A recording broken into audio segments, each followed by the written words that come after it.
परमेश्वर का धन्यवाद करते हैं आज के इस दिन के लिए। प्रभु यीशु मसीह के नाम में आप सबको शालोम, जय मसीह की। मेरे जीजो, आज हम कुलसियों 24 भाग का अध्ययन करेंगे। तो कुलसियों 4 अध्याय 2 पद हम पढ़ेंगे। यहाँ लिखा है, प्रार्थना में लगे रहो और धन्यवाद के साथ उसमें जागृत रहो। प्रार्थना में लगे रहो और धन्यवाद के साथ उसमें जागृत रहो। आइए प्रार्थना करें।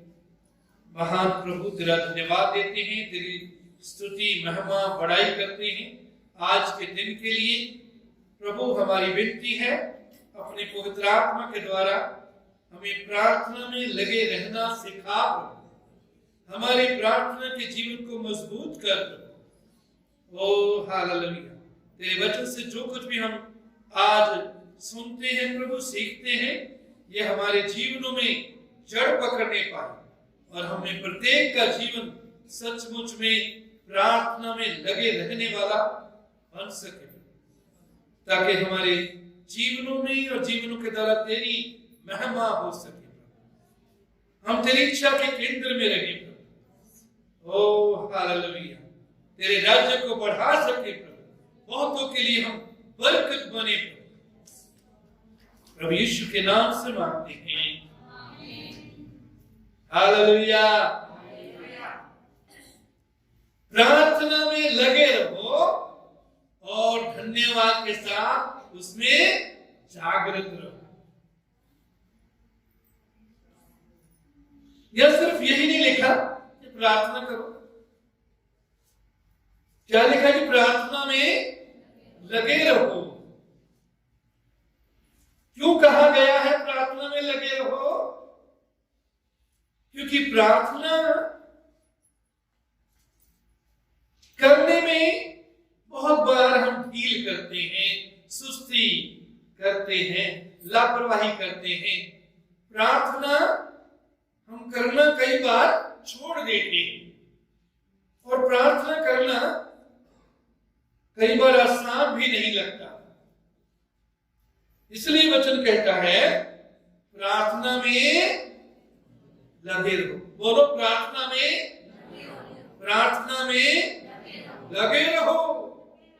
इसका मतलब ना छोड़ो, लगातार प्रार्थना करते रहो। प्रार्थना करने में ढीले ना हो, सुस्त ना हो, लापरवाह ना हो। प्रार्थना करना ना छोड़ो। मेरे जीजो, उर्दू में है, दुआ मांगने में मशगूल रहो। मशगूल का मतलब है लगे रहो। फिर इंग्लिश में है, continue earnestly in prayer. Continue earnestly in prayer.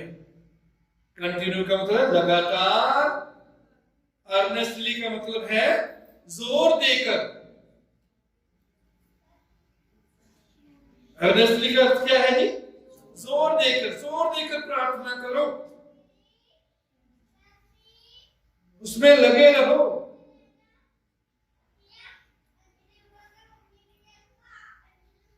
Continue earnestly in prayer, जोर देकर प्रार्थना करते रहो। आगे है, we vigilant in it with thanksgiving. धन्यवाद के साथ उसमें जागृत रहो, जागते रहो। उसके बारे में भी बाद में कुछ हम देखेंगे। क्यों कहा गया है? क्योंकि प्रार्थना हमारे लिए बहुत ही क्या है जी? जरूरी है, महत्वपूर्ण है। मसीही जीवन गुजारने के लिए, मसीही जीवन में आगे बढ़ने के लिए, आत्मिक तरक्की करने के लिए, प्रभु के साथ चलने के लिए, प्रभु की सेवा करने के लिए, प्रभु को महिमा देने के लिए प्रार्थना में लगे रहना बहुत जरूरी है। यीशु, इस समय आप अपने आप को सवाल करिए। मैं आपसे पूछूंगा नहीं कि आप प्रार्थना करते हैं या नहीं, कितनी देर करते हैं। आप खुद जानते हैं अपने जीवन के बारे में कि आपका प्रार्थना का जीवन कहां है, कैसा है। बहुत से लोग ये चाहते हैं कि उनको लिखकर प्रार्थना दी जाए। मेरे चीज हो सकता है आरंभ में कुछ लोगों के लिए मददगार हो सके, लेकिन अच्छा है शुरुआत से ही अच्छी नींव हम डालें। तो प्रार्थना का अर्थ क्या है? प्रार्थना एक बहुत ही बड़ा विषय है, विशाल विषय है। प्रभु ने चाहा तो किसी दिन इसके बारे में अध्ययन शुरू करेंगे। तो साधारण शब्दों में प्रार्थना का अर्थ है परमेश्वर से बातें करना। क्या करना जी? परमेश्वर से बातें करना। फिर दूसरा, प्रार्थना का अर्थ है परमेश्वर से संगति करना, उसके साथ मुलाकात करना, उसके साथ समय व्यतीत करना। फिर प्रार्थना है दूसरों और परमेश्वर के बीच में खड़े होना, दूसरे लोगों और परमेश्वर के बीच में खड़े होना, बीच में खड़े होकर उन दोनों का मिलाप कराना।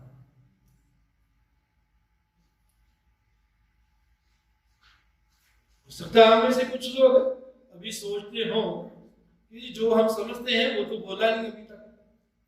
हाँ, ज्यादा लोग जो समझते हैं, और कई लोग सिर्फ यही समझते हैं। वो क्या है? प्रार्थना का अर्थ क्या है बताएगा? मांगना। हाँ, मांगना प्रार्थना का हिस्सा है, भाग है। मांगना ही प्रार्थना है, मांगना ही सारी प्रार्थना नहीं, वो तो उसका एक हिस्सा है। मेरे चीजों, परमेश्वर के वचन में पहला थिस्सलुनीकियों 5:17 पर, पहला थिस्सलुनीकियों 5:17 यहां लिखा है, निरंतर प्रार्थना में लगे रहो। निरंतर का मतलब है लगातार, बिना नागा, उसमें कोई गैप ना हो। निरंतर लगातार प्रार्थना में लगे रहो। मेरे चीज उसका ये कभी नहीं है कि हम कोई काम ना करें और हर समय किसी कोने में बैठकर प्रार्थना करते नहीं। इसका अर्थ ये बिल्कुल नहीं, लेकिन प्रतिदिन समय समय प्रार्थना करते रहें, और जहां भी हम हैं, किसी भी हालात में हम हैं, प्रार्थना की आत्मा में रहें। प्रभु की स्तुति, आराधना भी प्रार्थना का भाग है। प्रभु का धन्यवाद करना भी प्रार्थना का भाग है। तो निरंतर प्रार्थना में लगे रहो। कब प्रार्थना करनी है जी? निरंतर। निरंतर का मतलब है बीच में अंतर ना हो। फिर लूका 18:1 में प्रभु कहते हैं, फिर उसने इसके विषय में कि नित्य प्रार्थना करना और हियाव ना छोड़ना चाहिए, उनसे यह दृष्टांत कहा। तो यहां प्रभु क्या कहता है जी? नित्य प्रार्थना करो, हर रोज प्रार्थना करो। बहुत से लोग कब प्रार्थना करते हैं?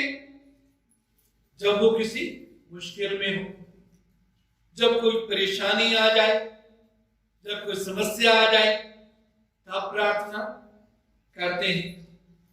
नहीं मेरे चीजों, निरंतर प्रार्थना में लगे रहो और नित्य प्रार्थना करो।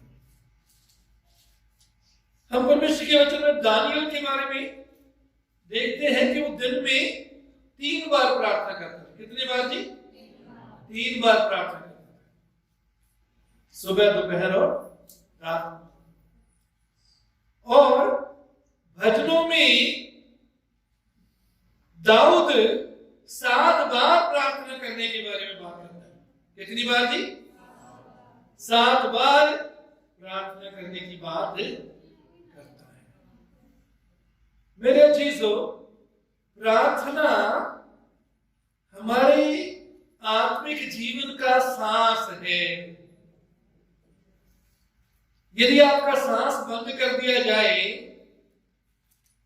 तो जिंदा रहेंगे आप? जी? सांस बंद कर दिया जाए तो जिंदा नहीं रहेंगे।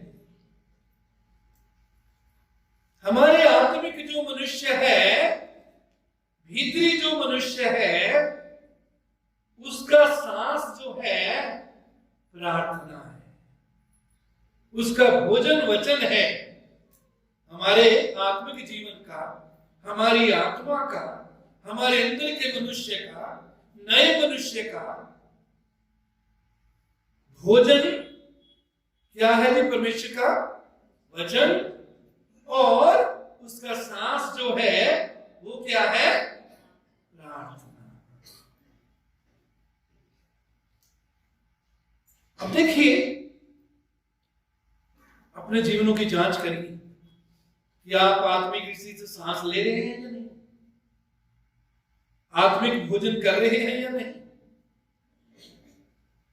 जो लगातार अपने आप को प्रार्थना में रखते हैं, जिसमें स्तुति आराधना भी आते हैं,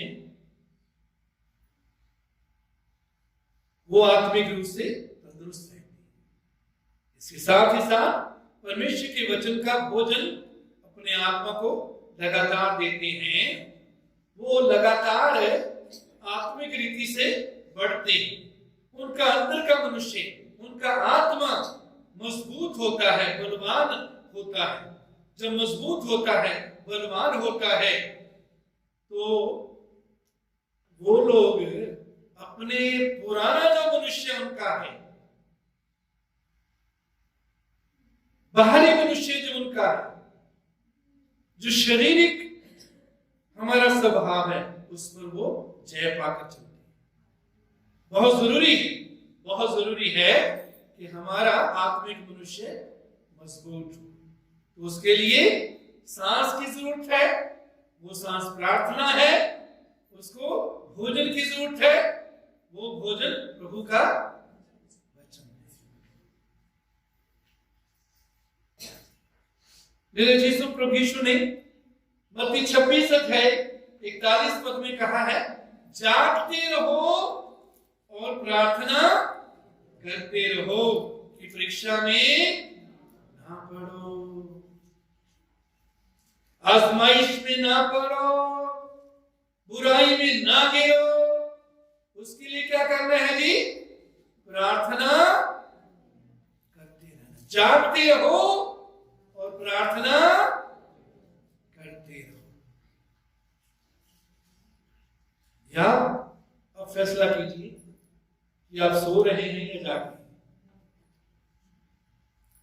यहां में से जो स्थिति है उसमें प्रभु उनको शारीरिक रूप से भी जागने की बात बोल रहा है, लेकिन ये बात हमको आत्मिक रीति से जागने के बारे में भी बताती है कि आत्मिक रीति से हम जागते रहें और प्रार्थना करते रहें। उसका नतीजा क्या होगा? प्रतिफल क्या होगा? हम परीक्षा में नहीं पड़ेंगे। परीक्षा सामने आएगी, उस पर हम जय पाएंगे। उसको हम ना बोलेंगे कि नहीं, शैतान तेरा मेरे साथ कोई संबंध है नहीं। शैतान जब परीक्षा हमारे सामने लाता है, उसको हम ना बोलेंगे और उस पर जय पाएंगे। मेरे जीसो, तो प्रार्थना ना करने वाला व्यक्ति परीक्षा में गिरता रहता है। आप अपने जीवन के बारे में देखिए, यदि आप परीक्षा में बार बार गिरते हैं, बुराई में गिरते हैं, उसका कारण है कि हम आत्मिक रीति से जागते नहीं और निरंतर प्रार्थना नहीं करते, प्रार्थना में लगे नहीं रहते। जो प्रार्थना में जीवन गुजारते हैं, प्रभु के साथ संगति करते हैं, क्यों तो हमारा आत्मिक मनुष्य जो बलवंत होता जाता है और हम जय में चलते हैं। पहला शमूएल 12 है, उसके 23 पद में लिखा है, पहला शमूएल 12:23, फिर यह मुझसे दूर हो कि मैं तुम्हारे लिए प्रार्थना करना छोड़कर यहोवा के विरुद्ध पापी ठहरूं। प्रार्थना ना करना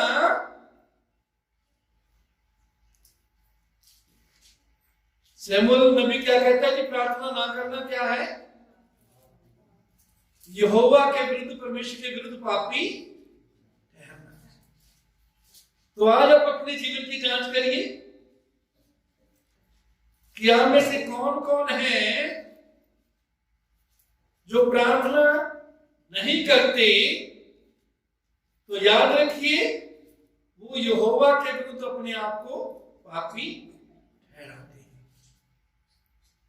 यहां वो दूसरों के बारे में प्रार्थना करने की बात कर रहा है, इस्राएलियों के बारे में प्रार्थना की बात कर रहा है। तो मेरे जीसो, प्रार्थना ना करना, दूसरों के लिए भी प्रार्थना करना है, विनती, प्रार्थना, निवेदन करना है, क्योंकि प्रभु ने हमारी जिम्मेवारी हमें दी है कि जो लोग हमारे साथ परमेश्वर ने जोड़े हैं उनके लिए हम ज्योति बने। जिस आत्मिक रीति से जहां जिस जमीन में प्रभु ने हमको रखा है, उस जमीन के हम नमक बने, और लोगों के लिए, उस जगत के लिए ज्योति बने। कईयों का जगत उनका परिवार है, कईयों का जगत उनका क्या है? परिवार है। यदि परिवार के लोग अभी तक उद्धार नहीं पाए, प्रभु को नहीं जाना, प्रभु को स्वीकार नहीं किया, तो आप अपने परिवार के लोगों के लिए ज्योति बनाए गए। तो यदि आप प्रार्थना नहीं करते, प्रार्थना का जीवन नहीं है, तो आप जिम्मेवारी नहीं निभा सकेंगे, आप ज्योति नहीं बन सकेंगे उनके लिए, उनको जीत नहीं सकेंगे। तो दूसरों के लिए प्रार्थना ना करना, ये परमेश्वर के विरुद्ध क्या है? पाप है। क्योंकि परमेश्वर चाहता है हम एक दूसरे के लिए प्रार्थना करें, प्रार्थना के द्वारा एक दूसरे की सुरक्षा बने, प्रार्थना के द्वारा एक दूसरे की मदद करें, प्रार्थना के द्वारा एक दूसरे के लिए आशीष का कारण बने।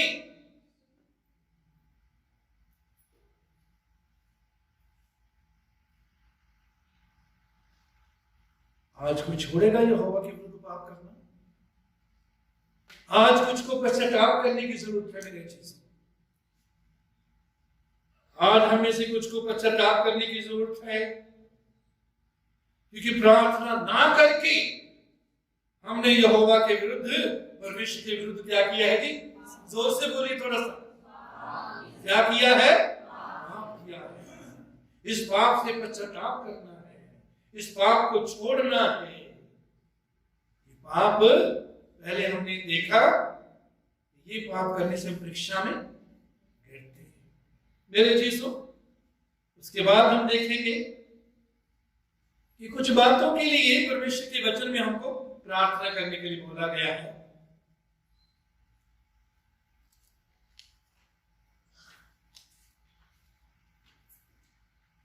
भजन 122 उसका 6 पर, भजन 122:6, यरूशलेम की शांति के का वरदान मांगो।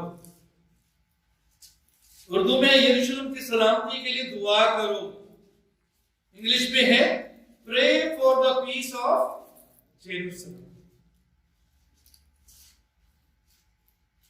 मेरे चीजों ये वचन ना सिर्फ उस समय के लोगों के लिए था, लेकिन हमारे लिए भी।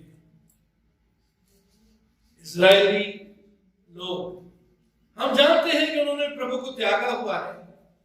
बहुत थोड़े हैं जो प्रभु यीशु को मसीहा मानते हैं। बहुत सी सेवकाइयां वहां सेवा कर रही हैं और कुछ लोग आ भी रहे हैं। लेकिन मेरे चीजों, परमेश्वर के वचन के अनुसार रोमियो की पत्री में लिखा, जब अन्य जातियों का समय पूरा हो जाएगा तो वो सभी इजरायली जो हैं उद्धार पा जाएंगे। दूसरी जब आमद प्रभु की होती है, हमारा प्रभु जब दूसरी बार महिमा में आता है तो वो सब उसे मसीहा के रूप में और राजा के रूप में स्वीकार करने जा रहे हैं।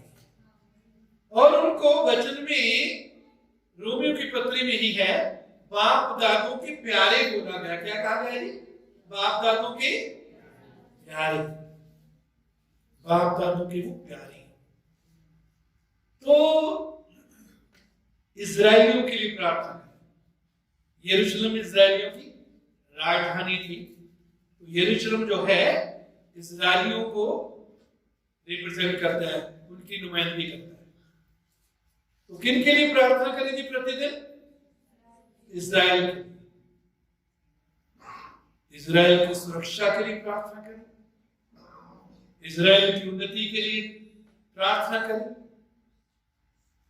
मेरे चीजों, परमेश्वर के वचन में उत्पत्ति 12:3 में लिखा है,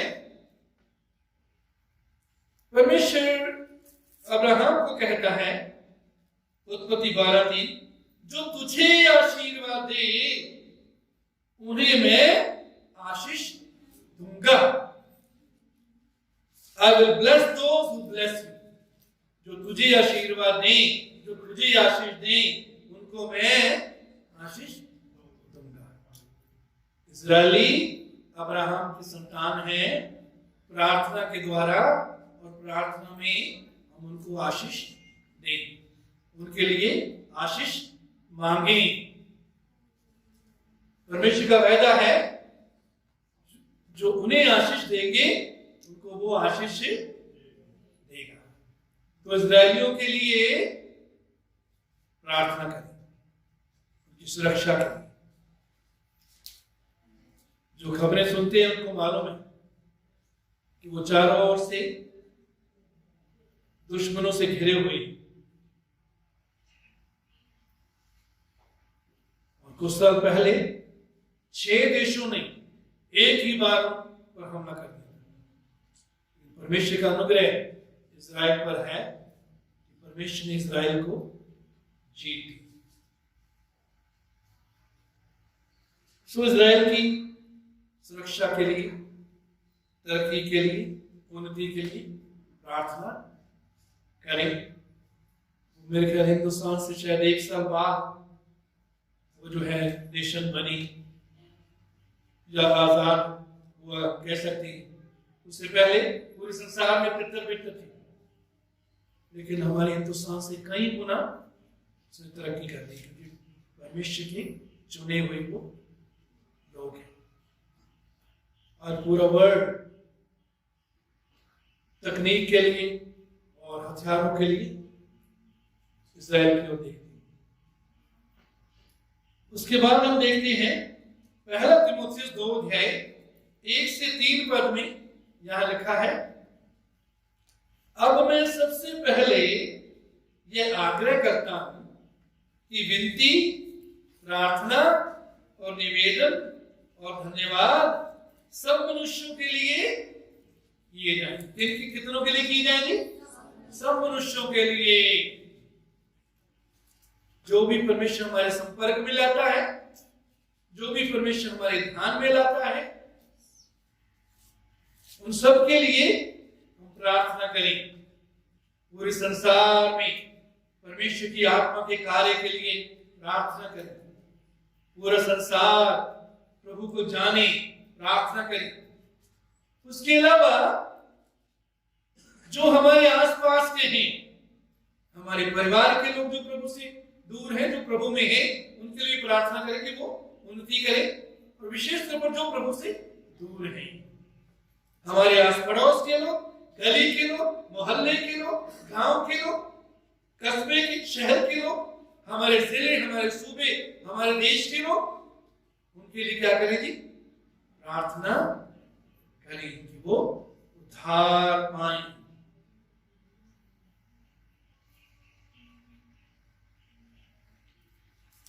पहला तीमुथियुस 2:2 में लिखा है, राजाओं और सब ऊंचे पद वालों के निमित्त इसलिए कि हम विश्राम और चैन के साथ सारी भक्ति और गंभीरता से जीवन बिताएं। राजाओं के लिए और सब ऊंचे पद वालों के लिए भी प्रार्थना करनी है। हमारे जो प्रधानमंत्री, उनके साथ जो मंत्री, हमारे राष्ट्रपति, उपराष्ट्रपति, हमारे सूबे के जो चीफ मिनिस्टर हैं, मुख्यमंत्री, उनके साथ जो मंत्री हैं, और उनके साथ लिखा है ऊंचे पद वाले, ऊंची पदवी वाले, ऊंची ओहदों वालों के लिए प्रार्थना करो। वो कौन है? हर जिले के डीसी, एसडीएम, पुलिस डिपार्टमेंट के ऑफिसर, और हर जो भिन्न भिन्न डिपार्टमेंट हैं, उनके जो अगुवे हैं, उनके लिए प्रार्थना। तो सब लोगों के लिए प्रार्थना करें, और राजाओं और ऊंचे पद वालों के लिए भी प्रार्थना करें।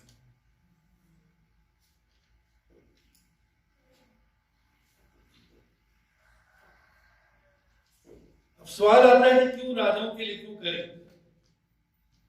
परमेश्वर के वचन में लिखा है, राजाओं या आजकल हमारे प्रधानमंत्री हैं, मुख्यमंत्री हैं, उनके लिए क्यों करें? क्योंकि परमेश्वर के वचन में लिखा है, नीति वचन 21 अध्याय 1 पद, नीति वचन 21:1, राजा का मन नालियों के जल के समान यहोवा के हाथ में रहता है। राजा का मन नालियों के जल के समान यहोवा के हाथ में रहता है, जिधर चाहे वो उनको मोड़ सकता है। इसलिए हम उनके लिए क्या करें जी? प्रार्थना करें। कई बार हमको लगता नहीं, ऐसा लगता है कि राजा के मन को मोड़ नहीं रहा परमेश्वर, राजा तो अपनी मर्जी कर रहा है, वो तो मसीहियों की विरोधता कर रहा है, मसीहियों को सताने के लिए कर रहा है। मेरे चीजों, यदि ऐसा भी होता है, उसमें भी परमेश्वर का अपने लोगों के लिए, चर्च के लिए कुछ उद्देश्य होता है, ताकि प्रभु के लोग सचमुच में उस पर भरोसा रखना, उस पर निर्भर रहना सीखें।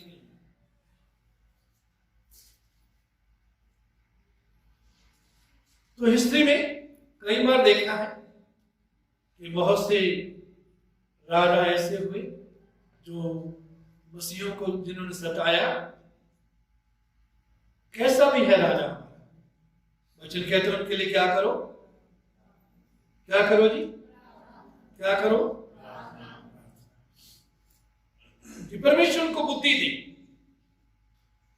और जो प्रार्थना करेंगे तो परमेश्वर का आत्मा उनके जीवन में कार्य करेगा, उनसे बात करेगा, उनके हृदयों को बदलेगा, परमेश्वर की योजना पूरी होगी। मेरे अजीजों, एस्तर की पुस्तक हम पढ़ेंगे।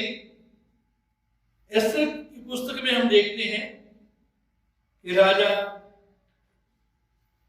क्षर्स, बड़ा अजीब सा नाम है क्षर्स, राजा है, वहां उसका हामान नाम का मंत्री है, और उस समय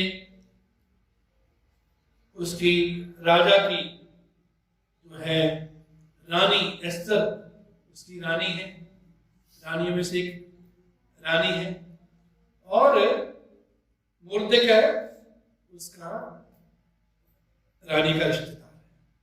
हामान बहुत ही दुष्ट व्यक्ति है। उसने राजा से बात करके सभी यहूदियों को नाश करने के लिए वो जो है आज्ञा लिखवा दी। जब मुर्देकाई को पता लगा, उसने एस्तर को बोला, ऐसी बात है, एस्तर जो है 3 रात दिन उपवास रखती है। दूसरों को भी उसने बोला, उपवास रखने के लिए बोला। और उपवास में हम जानते हैं कि उपवास रखने का कोई ना कोई उद्देश्य होता है, और उस उद्देश्य को पूरा करने के लिए हम प्रार्थना में लाते हैं उस उद्देश्य को। तो एस्तर ने 3 दिन 3 रात प्रार्थना की। उसके बाद वो राजा के सामने गई और राजा को जो है एक दावत में बुलाया। दावत में बुलाया, भोज में खाना डिनर किया, उस पर उनको बुलाया। तो वहां वो इस बात के बारे में फिर वहां बताती है, इस भेद को बताती है। तो हामान ने एक 50 फुट का ऊंचा खंबा मुर्दे को टांगने के लिए, कि मैं उसको टांग दूंगा, क्योंकि मुर्देकाई इसके आगे झुकता नहीं था। उस समय ऐसा बहुत से राजा मानते थे, प्रजा भी मानती थी बहुत सी राजाओं की, कि राजा परमेश्वर है। परमेश्वर समझकर उसके आगे झुकते थे, और हामान के आगे भी झुकते थे, लेकिन मुर्देकाई उसके आगे झुकता नहीं था। तो इसलिए उसने कहा कि इस सब लोगों को, इनकी पूरी जाति को ही खत्म कर देंगे। लेकिन जब एस्तर ने प्रार्थना की, उसके बाद वो राजा के सामने ये विनती लेकर आई, तो राजा ने वो सारा जो पहली आज्ञा थी वो पलट दी, और उसी खंबे पर 50 फुट के खंबे पर हामान को लटका दिया गया, और सारी यहूदी कौम जो है वो बच गई। मेरे चीजों, तो प्रार्थना जो है जब परमेश्वर के लोग करते हैं, करते रहते हैं, उसका असर अधिकारियों पर होता है। मेरे अजीजों, हमारे देश में भी हम देखते हैं कितनी बुराई बढ़ी हुई है। आज हमारे अपने सूबे, अपने जिले की हालात देखिए, नमाचल या इर्द गिर्द के गांव में देखिए, कितना नशा लोग बेचते हैं, बनाते हैं, बेचते हैं और उसका इस्तेमाल करते हैं। इस बुराई के लिए प्रार्थना करिए कि लोग इससे छुटकारा पाएं। हत्याएं होती हैं, भ्रूण हत्या होती है, ये बहुत बड़ा पाप। आज इंसानों ने इसको मामूली बात समझ ली। हत्या करना 10 आज्ञाओं में से एक आज्ञा है कि हत्या ना करो, लेकिन बहुत से लोग भ्रूण हत्या को हत्या नहीं समझते। वो अपनी सहूलियत या अपने आराम के लिए या अपनी कुछ तरक्की के लिए, अपनी सहूलियत के लिए, अपनी भलाई के लिए वो नन्ही जान को पेट में ही खत्म करना पाप नहीं समझते। अमेरिका में जो गवर्नमेंट आई है अब जब नई गवर्नमेंट आई है, ये गवर्नमेंट भी इसकी इजाजत होती है, खुले आप अबॉर्शन करा सकते हो, गर्भपात करा सकते हो। उसमें क्या होता है, बच्चे का कत्ल होता है। तो इसके विरोध में प्रार्थना करें। हत्याएं हो रही है, व्यभिचार हो रहा है, जो रेप हो रही है। परमेश्वर के लोग जब प्रार्थना करते हैं, उसका असर जो है वो इर्द गिर्द के वातावरण होता है। कई बार लगातार प्रार्थना करने की जरूरत होती है। उसके बाद हम देखते हैं प्रभु यीशु मसीह यूहन्ना 4:35 पद में क्या कहते हैं, अपनी आंखें उठाकर खेतों पर दृष्टि डालो कि वे कटने के लिए पक चुके हैं। यहां खेत जो है वो आत्माओं को बोला गया। किनको बोला गया है जी? खेत पक चुके हैं। प्रभु यीशु मसीह ने क्रूस पर उद्धार का कार्य कर दिया है, और हम क्या है, मजदूरों के लिए कहता है आगे प्रार्थना करो। मत्ती 9 है उसके 37-38 में, पक्के खेत तो बहुत हैं परंतु मजदूर थोड़े हैं, इसलिए खेत के स्वामी से विनती करो कि वे अपने खेत काटने के लिए मजदूर भेजे। तो मजदूरों के लिए भी प्रार्थना करें कि परमेश्वर अपने राज्य में बड़ी फसल काटने के लिए मजदूर खड़े करें। और मेरे चीजों, ना सिर्फ दूसरों के लिए प्रार्थना करें, परमेश्वर के राज्य में हर एक उसका बच्चा, हर एक विश्वासी, हर एक चेला मजदूर बनने के लिए बनाया गया है। परमेश्वर के राज्य में कोई बेरोजगारी नहीं, सबके लिए काम है, सबके लिए उसके खेत में मजदूरी के लिए सबके लिए काम है। ये खेत आत्माएं। मेरे चीजों, यदि जब खेती पक जाती है तो उसको ना काटा जाए तो क्या होता है, बताइए? नाश।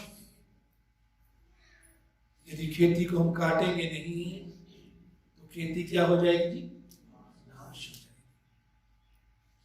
तो मजदूरों के लिए भी प्रार्थना करनी है, खुद भी परमेश्वर के राज्य में मजदूर बनना है।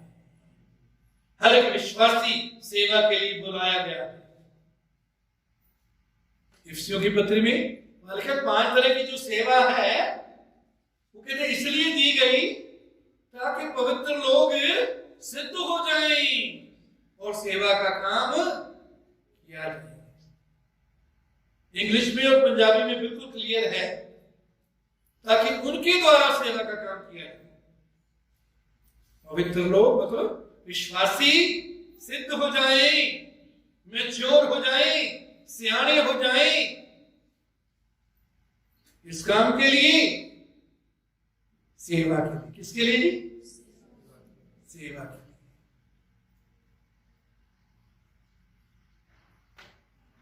बहुत से लोग सिर्फ क्या सेवा करते हैं जानते हैं आप? है जी?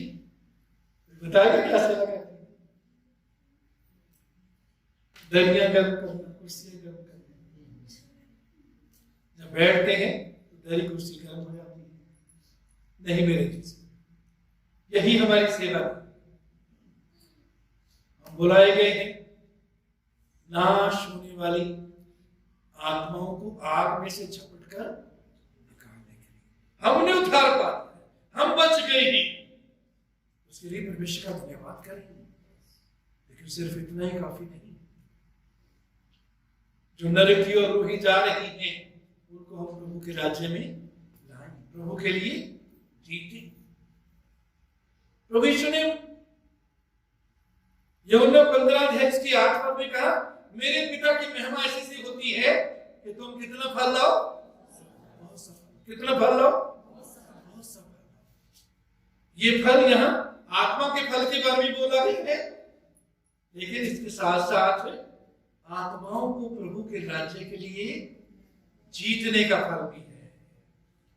तो प्रभु क्या चाहता है हमसे कि हम आत्माओं को प्रभु के राज्य में लाने वाले हों। जैसे आपको कोई लेकर आया, आपको किसी ने प्रभु का वचन सुनाया, आप उद्धार पा गई, आप बच गई, प्रभु आपसे उम्मीद करता है, आपके लिए आज्ञा है कि आप पके हुए खेत में जाएं, आत्माओं की फसल परमेश्वर के राज्य में लाएं। हो सकता है इस धरती पर तो आपको कोई इसका प्रतिफल ना मिले, कोई पैसा नहीं मिलेगा। बहुत से लोग मसीहों पर दोष लगाते हैं, और मैं ये बात बचपन से सुनता आ रहा हूं, जब मैं बहुत छोटा था तब से सुनता आ रहा हूं। ये मसीही लोग पैसे देकर धर्म परिवर्तन करते हैं, अज्ञानता से बोलते हैं, उन पर तरस आता है ऐसे लोगों पर जो ऐसी अज्ञानता की बातें बोलती हैं। मेरे चीजों, जो आप आत्माएं जीतेंगे अनंत जीवन में, प्रभु उसका प्रतिफल आपको जरूर देगा। और इस पृथ्वी पर आनंद भी मिलता है। आत्माओं को जीतने का आनंद आप पाएंगे। तो आत्माओं को जीतना शुरू करें, मजदूरों के लिए प्रार्थना करें, और खुद मजदूर बन जाए। क्या बने जी? खुद मजदूर परमेश्वर के खेत में बन जाए। पका हुआ है, नहीं फसल काटेंगे फसल नाश हो जाएगी। जो एक बार इस पृथ्वी से चला गया उसको दूसरा चांस नहीं मिलेगा। मनुष्य के लिए एक बार मरना, उसके बाद क्या है जी? न्याय का होना जरूरी है। मनुष्य एक बार मरेगा और उसके बाद उसका न्याय होगा, उसको दूसरा जन्म, तीसरा, चौथा, पांचवा जन्म नहीं मिलेगा। मेरे चीजों, हिजकिय्याह 22 अध्याय उसके 30 पद में लिखा है, मैंने उनमें ऐसा मनुष्य ढूंढना चाहा जो बाड़े को सुधारे और देश के निमित्त नाके में मेरे सामने ऐसा खड़ा हो कि मुझे उसका नाश ना करना पड़े, परंतु ऐसा कोई ना मिला। परमेश्वर ऐसे मनुष्य को ढूंढता है। आज इस समय भी ऐसे मनुष्य को ढूंढ रहा है जो बाड़े को सुधारे। मेरे जीसो, हो सकता है हम में से किसी का बाड़ा भी आज टूटा हुआ हो, एक दूसरे का बाड़ा, हमारे परिवार के लोगों का बाड़ा टूटा हुआ है। वो बाड़ा क्या है? हो सकता है वो परमेश्वर की सुरक्षा से बाहर हो गए हैं, और जो लोग प्रभु से दूर हैं वो भी परमेश्वर की सुरक्षा से बाहर हैं। बाड़ा परमेश्वर का सुरक्षा का बाड़ा नहीं है। तो परमेश्वर चाहता है हम बाड़े को सुधारें जिनका टूट गया है। बहुत से परिवार के सदस्यों का बाड़ा टूटा हुआ है। आज कलीसिया में कुछ लोग हैं जिनका बाड़ा टूटा हुआ है। हो सकता है आपकी गली में, मोहल्ले में, पड़ोस में ऐसा कोई व्यक्ति है जिसका बाड़ा टूटा हुआ है, जिसने अपने आप को प्रभु की सुरक्षा से बाहर कर दिया है। और वचन में लिखा है, जो बाड़े को तोड़े उसको कौन डसेगा? सांप डसेगा। जो बाड़े को तोड़े उसको कौन डसेगा जी? सांप डसेगा। सांप वो शैतान है। सो इसलिए एक दूसरे के बाड़े को हम क्या करें जी? सुधारें। यदि किसी भाई बहन को कमजोर होता देखें, पाप में गिरता देखें, कोई बुराई करते देखें, तो बजाय इसके कि हम उसकी बुराई करें, उसकी निंदा, उसकी बुराई दूसरों को बताते रहें, हम प्रार्थना के द्वारा उसके बाड़े को सुधारें, वचन सुनाने के द्वारा उसके बाड़े को सुधारें, गवाही देने के द्वारा उसके बाड़े को सुधारें, चेतावनी देने के द्वारा उसके बाड़े को सुधारें, अपना प्रेम और अपनी केयर जो है उसके प्रति दिखाने के द्वारा उसके बाड़े को सुधारें। मेरे जीसू, जब हम दूसरों से प्रेम करते हैं, उनकी केयर करते हैं, उनका हालचाल पूछते हैं, उनके समय गुजारते हैं, उसके द्वारा भी हम उनका बाड़ा बनाते हैं। तो प्रभु क्या चाहता है? हम दूसरों के बाड़ों को क्या करें जी? सुधारें और ना तोड़ें। कईयों का बाड़ा थोड़ा सा टूटा होता है तो बहुत से लोग और तोड़ने की कोशिश करते नहीं, उस बाड़े को सुधारें, उसको बनाएं, ताकि वो प्रभु की सुरक्षा में आ जाए, संगति में आ जाए। इसलिए कई बार जब कलीसिया में, चर्च में नहीं आता तो हम बार बार कई बार फोन करते हैं, यदि संभव हो तो जाते भी हैं या किसी को कहते हैं, क्योंकि हमारे अंदर यही बोझ है कि कहीं बाड़ा टूट ना जाए। जब बाड़ा टूट जाएगा तो सांप डसेगा। बाड़े को सुधारे और देश के निमित्त नाके में मेरे सामने ऐसा खड़ा हो कि मुझे उसका नाश ना करना पड़े।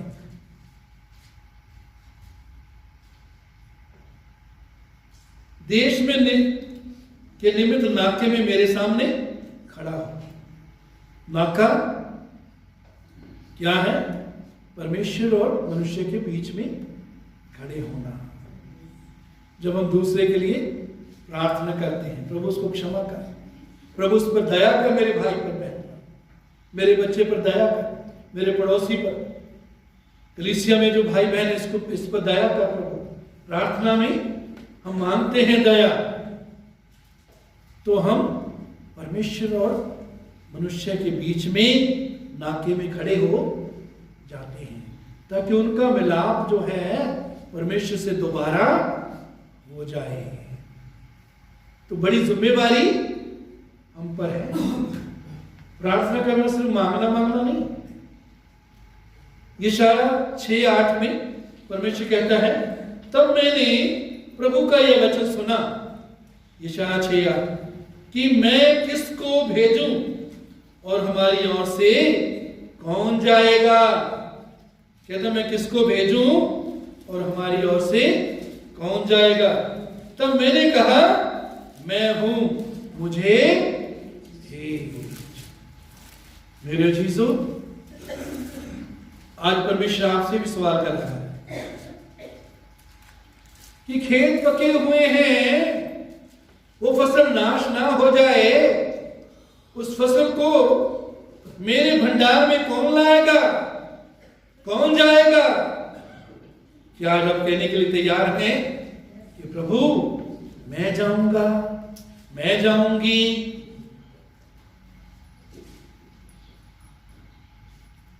क्या हम कहने के लिए तैयार हैं, प्रभु मैं बाड़े को सुधारने के लिए तैयार हूं। क्या हम कहने के लिए तैयार हैं कि हम नाके में खड़े रहने के लिए मैं तैयार हूं। प्रभु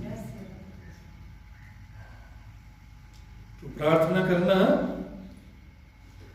तो बहुत ही महत्व है, बहुत ही असर हमारे जीवनों में और परमेश्वर के राज्य में इसका बहुत असर होता है।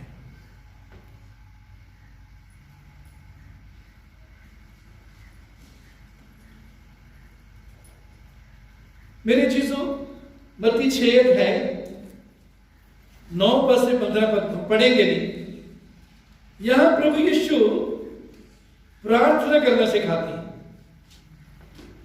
एक पद को छोड़कर 11वां पद है जहां प्रभु ये सिखाते हैं, हमारी आज की रोटी आज हमें दे। बाकी सभी आयतों में वहां कहीं भी व्यक्तिगत अपनी जरूरतों के लिए प्रार्थना के लिए नहीं कहा गया। सिर्फ एक आयत मत्ती 6:11, बाकी सब में प्रार्थना करने के लिए कहा गया है। तेरी इच्छा जैसे स्वर्ग में पूरी तो है, पृथ्वी पर भी तेरा राज्य आए। आज हमारी प्रार्थना कैसे है? मेरे चीजों, आज प्रार्थना को हमारी को प्रभु बदलना चाहता है, आज सिखाना चाहता है कि जैसे वो चाहता है हम प्रार्थना करना शुरू कर दें।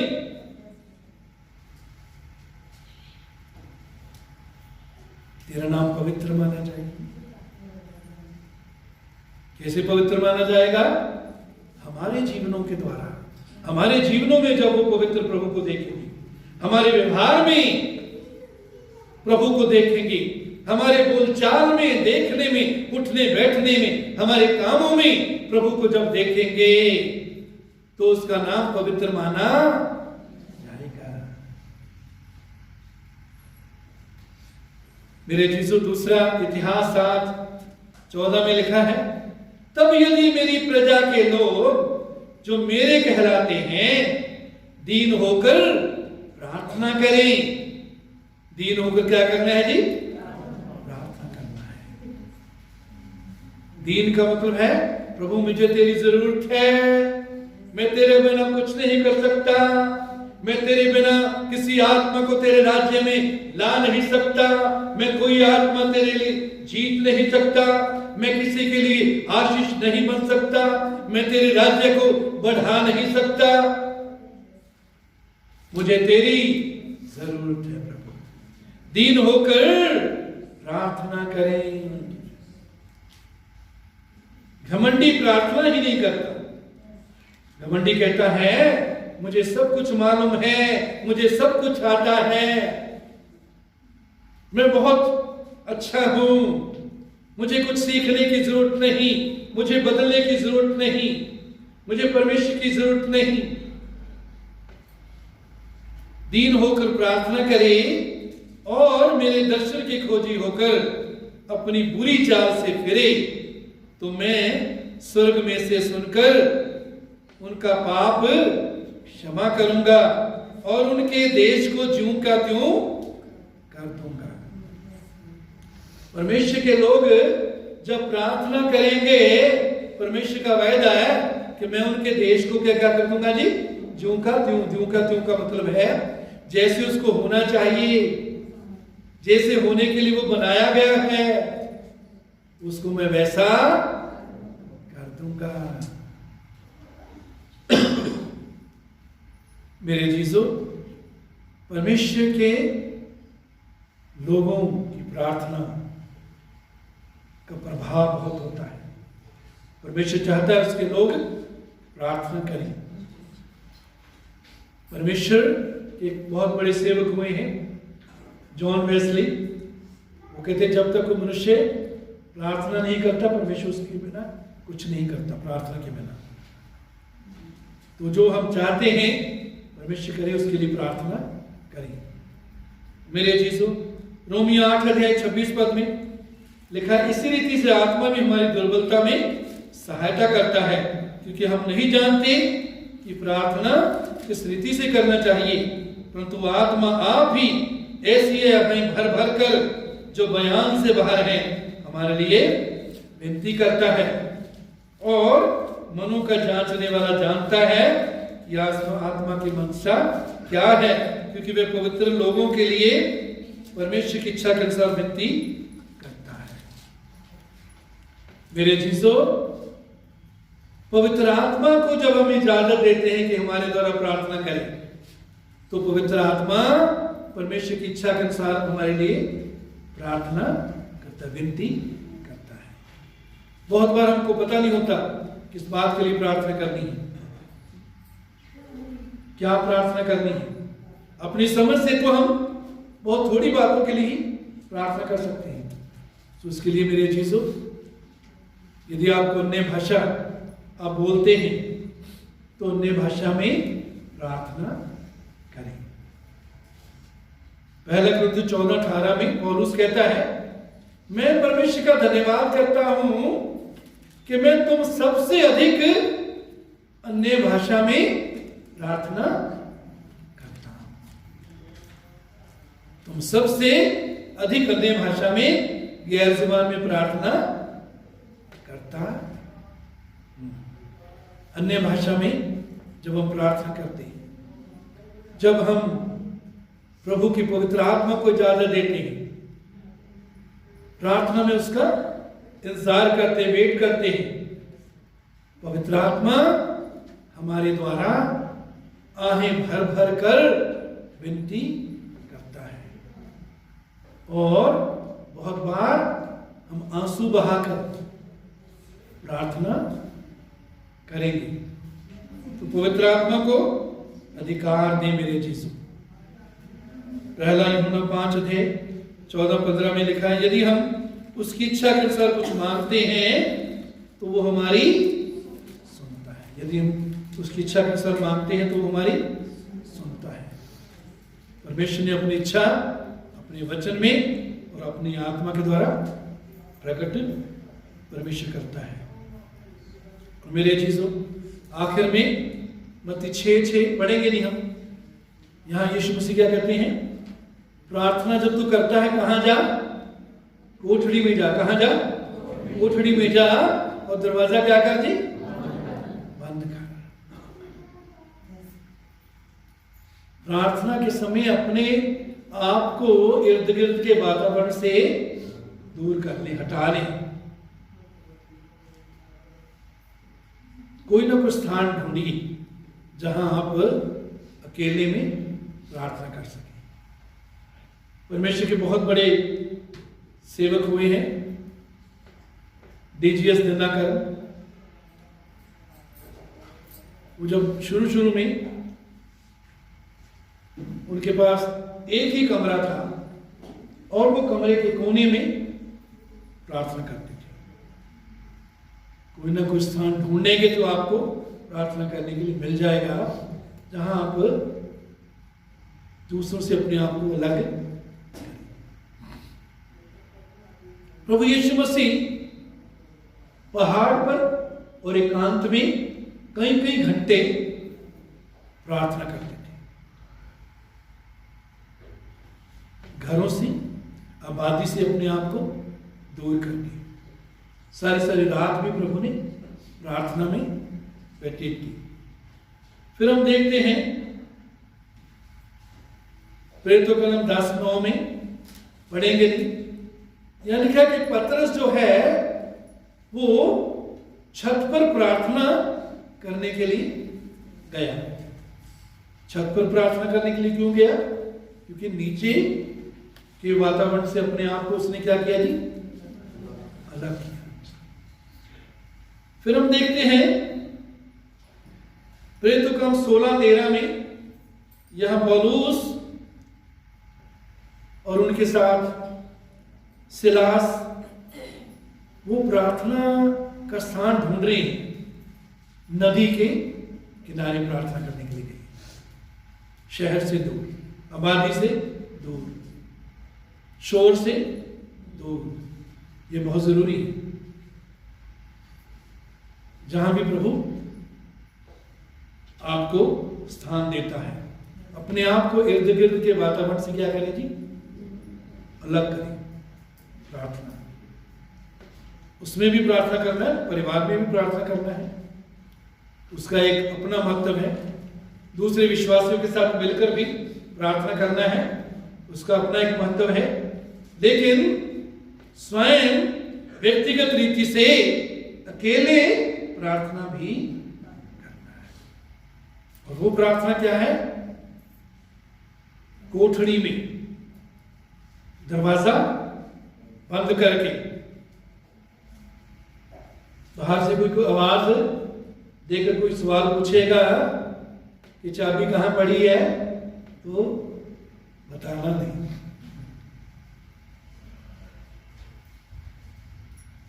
कोई बात नहीं करनी। परमेश्वर की दासी जॉन वेस्ली की मदर बहुत बड़े परमेश्वर के दास में हैं। उनके मेरे ख्याल शायद 14-15 बच्चे थे। उस टाइम कोई परिवार नियोजन नहीं होता था, तो खुली छुट्टी लोगों को मिली हुई थी। 14-15 बच्चे थे उसके घर में। तो उसने सभी बच्चों को बताया हुआ था कि जब मैं प्रार्थना कर रही हूँ, चेयर पर बैठ के मैं प्रार्थना करती थी वो, और जब मैं प्रार्थना करती हूँ तो अगर किसी की डेथ भी हो जाए तो भी मुझसे बात नहीं करना, प्रार्थना के बाद बताना है। मेरे चीजों ऐसा ही दृढ़ संकल्प हमारा भी होना चाहिए। कुछ भी हो जाए प्रार्थना के टाइम बात ना। बहुत से लोग प्रार्थना में ही फोन सुनने लग जाते हैं। है कोई यहां सुना किसी ने? है जी, सिर हिल रहा है, लेकिन आगे से तौबा कर ले। प्रार्थना के टाइम फोन ना सुने, फोन को साइलेंट पर लगाएं या स्विच ऑफ कर दें। बाद में सुने। मैं ऐसे ही करता हूं आमतौर पर, जो फोन आ गए होते हैं बाद में मैं बात करने की कोशिश करता हूं। हो सकता है कभी कोई मिस भी हो जाए, लेकिन आमतौर पर बाद में मैं फोन करता हूं, पूछता हूं। यदि कोई जरूरी फोन आया तो वो दोबारा अपने आप भी कर लेंगे, ठीक है, आप भी कर सकते हैं, लेकिन जरूरी है तो वो भी कर लेंगे। प्रार्थना के समय हमारी अपॉइंटमेंट, हमारा वो समय राजाओं के राजा के लिए होता है, प्रभु के प्रभु के लिए होता है। वो समय केवल उसको दें, उससे प्रेम करने का समय होता है, दिल की बात करने का समय होता है, दूसरी आत्माओं के लिए, उद्धार के लिए प्रार्थना करने का समय होता है, बाड़े को सुधारने का समय होता है, बहुतों के नाके में खड़े होने का समय होता है, जिंदा और मुर्दा के बीच में खड़े होने का समय होता है, जिंदगी और मौत का सवाल कईयों का होता है। सिस्टर एलिस के बारे में वो गवाही देती थी कि एक बार पवित्र आत्मा ने रात के समय उनको बोल दिया, उनकी शायद कोई बहन थी या सहेली थी, उसके लिए प्रार्थना करने के लिए, और उसने प्रार्थना करना शुरू कर दिया। फिर उसने उससे पूछा कि उस रात मुझे तुम्हारे लिए बोझ मिला, तो उसने बताया कि उस समय वो प्रेस कर रही थी, तो प्रेस जो है वो उसको बदन को लग गई और प्रेस में करंट था। इसको प्रभु ने उसकी बोझ दिया आत्मा में और उसका बचाव हो गया। तो पवित्र आत्मा जब बोझ देता है, जब हम प्रार्थना में होते हैं, पवित्र आत्मा हमें बोझ देता है। तो ये बहुत ही गंभीर बात है। प्रार्थना की सेवा, प्रार्थना करना मामूली ऐसा ना समझे इसको। यदि प्रार्थना के महत्व को हम जानते हैं तो प्रार्थना के समय हम यहां से उठकर बाहर नहीं जाएंगे। प्रार्थना के महत्व को समझना है। आइए प्रार्थना करें। Hallelujah, hallelujah. महान प्रभु, धन्यवाद देते हैं प्रभु। हमारी विनती है अपने वचन और अपनी आत्मा के द्वारा हमें से प्रत्येक को प्रार्थना करना सिखा प्रभु। हमारी प्रार्थना के जीवन को बदल प्रभु। हम सचमुच में तेरे वचन के आधार पर तेरी आत्मा की अगुवाई में प्रार्थना करना सीखें और प्रभु बहुतों के लिए उद्धार का कारण बन सके प्रभु। आत्माओं को तेरे राज्य में ला सके प्रभु। आग में से झपट कर निकाले प्रभु। दूसरों के जीवनों के लिए बचाव सुरक्षा का कारण बने प्रभु। तो हमारी प्रार्थना के जीवन को सुधार और बदल हमें प्रार्थना करना सिखा प्रभु। तो आज का वचन अधिकाई से हमारे जीवनों में फल लाने वाला है। सब तेरे पुत्र हमारे उद्धार प्रभु यीशु के नाम से मांगते हैं।